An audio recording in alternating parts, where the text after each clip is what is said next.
African governments are at a very difficult point right now, in which they really have to balance the importance of boosting fiscal revenue so that they can pay for the goods and services they provide for their people, but also at the same time doing it at a pace that doesn't undermine social and macroeconomic stability.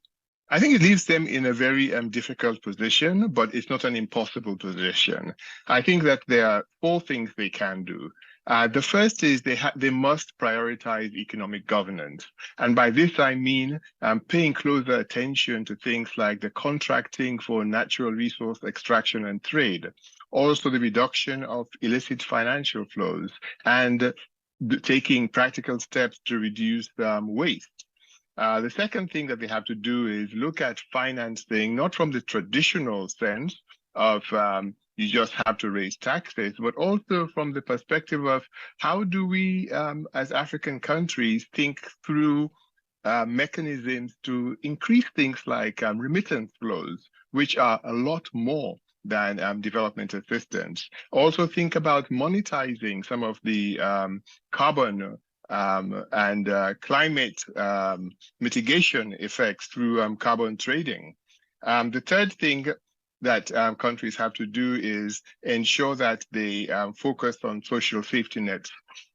African communities and African families have gone through a very, very challenging period, and this is not the time to pile on more pain. It's a time to ensure that governments could provide the services that make things a lot easier for them. And the last thing that they have to do is pay close attention to debt, particularly domestic debt, which could be a drag on the government budget. Obviously, citizens are feeling the pain, not just because of the policies of African governments, but also because of where the global political climate is at the moment and what's happening with global trade and monetary policy. These things will cause a backlash, but I think that's the challenge to African governments. How could they be responsive in a way that doesn't end up being punitive, particularly through higher inflation and the higher cost of taxes?